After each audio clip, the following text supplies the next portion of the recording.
नमस्कार, मैं हूं आपका दोस्त विजय विद्रोही। आप मुझसे जुड़ चुके हैं, इसके लिए आप सबका तहे दिल से शुक्रिया।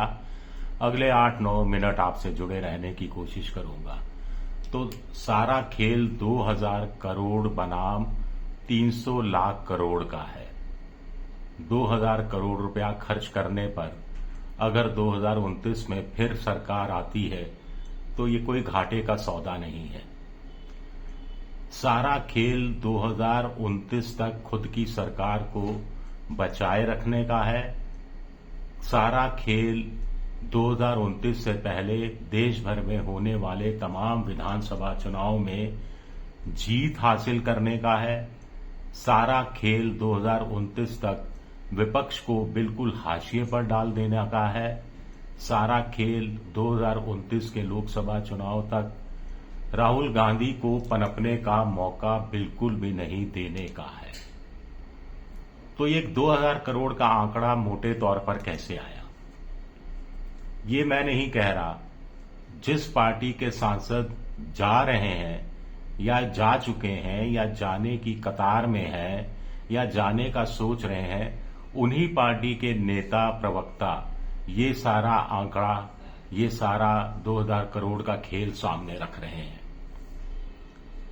टीएमसी से 20 सांसद, महुआ मोइत्रा की बात माने तो 4 करोड़ रुपया सबको पेशगी के रूप में दिया गया और 1 करोड़ रुपया हर महीने अगले 36 महीने तक दिया जाएगा। 36 महीने यानी 2029 के लोकसभा चुनाव तक। उसके बाद इन सांसदों का क्या होगा, क्या ये बीजेपी के टिकट पर चुनाव लड़ेंगे, इस बारे में मैं बात करने की कोशिश बाद में करूंगा। तो 20 सांसद, 40 करोड़ एक सांसद पर 800 करोड़, कुल मिलाकर 800 करोड़ तो सीधे सीधे ऐसे हो गए। और ये लालच बचे हुए 8 लोकसभा सांसदों के पास भी पहुंच ही गया होगा। उद्धव ठाकरे की शिवसेना की बात करें तो 9 में से 7 सांसद पाला बदलने की फिराक में बताए जा रहे हैं, मोटे तौर पर बताए जा रहे हैं, जैसा सूचनाएं आ रही हैं। हालांकि संजय राउत कह रहे हैं व्हिप जारी कर दिया गया है, कल इंपॉर्टेंट बैठक होने वाली है, लोकसभा अध्यक्ष ओम बिरला को पहले से सूचित कर दिया है कि कोई अगर पाला बदलता है या नई पार्टी में अलग गुट बनाकर मर्जर होने की कोशिश करता है तो उसे आप कंसिडर मत कीजिए। तमाम बातें कल 11 बजे उद्धव ठाकरे की शिवसेना के सांसदों की बैठक महत्वपूर्ण साबित हो सकती है। लेकिन मान लीजिए, हां, संजय राउत कह रहे हैं कि 15-15 करोड़ रुपया पेशगी दिया जा चुका, 15 करोड़ रुपया एक एक सांसद को मिल गया। तब वो कहीं पुणे से, कहीं सांगली से, कहीं किसी और जगह से चार्टर हवाई जहाज में चढ़ा और दिल्ली पहुंचा। कुल मिलाकर 50 करोड़ तो मिनिमम सपोर्ट प्राइस है। एक तरह से बोली 50 करोड़ से शुरू होती है। अगर 50 करोड़ भी मानी जाए और 9 सांसदों को इसमें जोड़ दिया जाए तो ये आंकड़ा 450 करोड़ रुपए का बैठता है। तो 800 करोड़ और 450 करोड़, 1250 करोड़ मोटा मोटा अनुमान ये है। अब कहा जा रहा है कि शरद पवार की एनसीपी भी टूट रही है। 8 सांसद जिसमें सुप्रिया सुले भी शामिल है, वो सब भी पाला बदल सकते हैं या इसमें से 2/3 पाला पलट सकते हैं। अब शरद पवार अगर ये खेल करेंगे या शरद पवार की नाक के नीचे ये खेल होगा तो बीजेपी भी जानती है कि सांसदों की कीमत 50 करोड़ से तो ऊपर रखनी ही होगी। चलिए मान लिया 50 करोड़, 8 सांसद, 400 करोड़, तो 800 करोड़ और 450 करोड़ और 400 करोड़, कुल मिलाकर 1650 करोड़ का मोटा मोटा आंकड़ा बैठता है। कुछ मिसलेनियस चार्ज भी हैं, कुछ और छोटी पार्टियों भी के लोग भी आ सकते हैं। तो एक रफली अंदाजा हम मान सकते हैं। जैसा उद्धव ठाकरे के संजय राउत कह रहे हैं कि 50 करोड़ से तो बोली लगनी शुरू हुई है, तो क्या 60 करोड़, 70 करोड़, 80 करोड़ तक जाती है, कहा नहीं जा सकता। लेकिन अगर इन सारे अनुमानों को जोड़ दिया जाए, अगर मगर किंतु परंतु को, तो ये आंकड़ा 2000 करोड़ के आसपास पहुंचता है। फायदा क्या होगा एनडीए को, बीजेपी को? 2029 में फिर सत्ता में आ जाएंगे। 55 लाख करोड़ का सालाना बजट है, जो हर साल कुछ लाख करोड़ बढ़ जाता है। तो 5 साल में ये पौने 275 लाख करोड़ से 300 लाख करोड़ के बीच पहुंचता है। इसीलिए मैंने कहा कि सारा खेल 2000 करोड़ बनाम 300 लाख करोड़ का है। अब बड़ा सवाल उठता है कि 2029 तक क्या जरूरत है।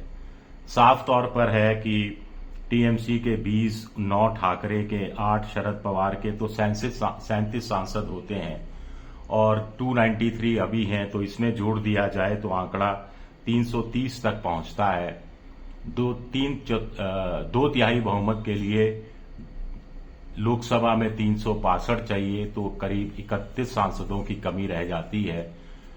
अखिलेश यादव की पार्टी के 36 सांसदों में से कुछ अगर गैर हाजिर रह जाते हैं, डीलिमिटेशन पर दोबारा मानसून सत्र में बिल आता है जिसके बारे में संकेत दिए जा सकते हैं, तो फिर बल्ले बल्ले, फिर कहना ही क्या। आरएसएस की क्या भूमिका होगी पता नहीं। 2029 में इन ऐसे सांसदों को बीजेपी टिकट देगी पता नहीं, या उनकी जरूरत तब तक खत्म हो जाएगी। क्या ये सांसद बीजेपी के टिकट पर जीत पाएंगे पता नहीं। बीजेपी के स्थानीय नेता जो उन कुर्सियों, उन सीटों पर नजरें लगाए हुए हैं और कब से दरी बिछा रहे हैं, कुर्सियां लगा रहे हैं, तमाम रेड कारपेट अपने बड़े नेताओं के लिए बिछा रहे हैं, उनके दिलों पर क्या गुजरेगी इसका अंदाजा आप आसानी से लगाया जा सकता है। एक सवाल ये भी उठ रहा है कि यूसुफ पठान तो मुसलमान है, उनको भला पश्चिम बंगाल में बीजेपी तो अपनी तरफ से क्यों टिकट दे देगी, भले ही वो महुआ मोइत्रा के अनुसार 4 करोड़ पेशगी ले चुके और 1 करोड़ उनको हर महीने मिलेंगे। ये महुआ मोइत्रा का आरोप है, मैं सिर्फ दोहरा रहा हूं। बड़ा फायदा बीजेपी को, इससे बड़ा फायदा दूसरा है।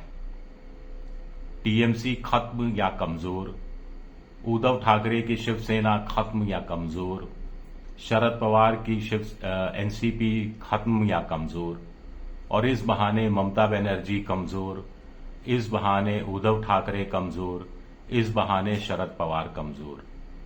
नवीन पटनायक पहले से ही हाशिए पर हैं। तेजस्वी यादव अभी हार के गम से, सदमे से उभरे नहीं हैं।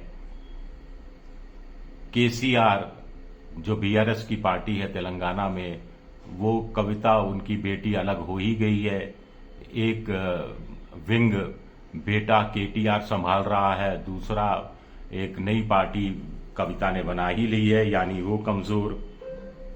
पंजाब का किला अगर गिरता है, ढहता है, तो केजरीवाल की स्थिति क्या होगी आप अंदाज लगा सकते हैं, जिसकी प्रबल संभावनाएं या आशंकाएं व्यक्त की जा रही हैं कि कांग्रेस कुछ कर सकती है। जगन मोहन रेड्डी कमजोर। तो ऐसे में फिर बीजेपी चाहती क्या है, या फिर ये कहा जाए कि ऐसे में राहुल गांधी की मुट्ठी क्या फिर खाली हो जाएगी, या राहुल गांधी को अब अपने दम पर, कांग्रेस को अपने दम पर ही लड़ना पड़ेगा। बहुत सारे सवाल हैं, अगले कुछ दिनों में चीजें और ज्यादा स्पष्ट होंगी। शुक्रिया मेरा वीडियो देखने के लिए। पसंद आए तो लाइक कर दीजिए, सब्सक्राइब कर दीजिए, शेयर कर दीजिए। आप मेंबरशिप ड्राइव में भी जा सकते हैं। शुक्रिया, बहुत बहुत शुक्रिया।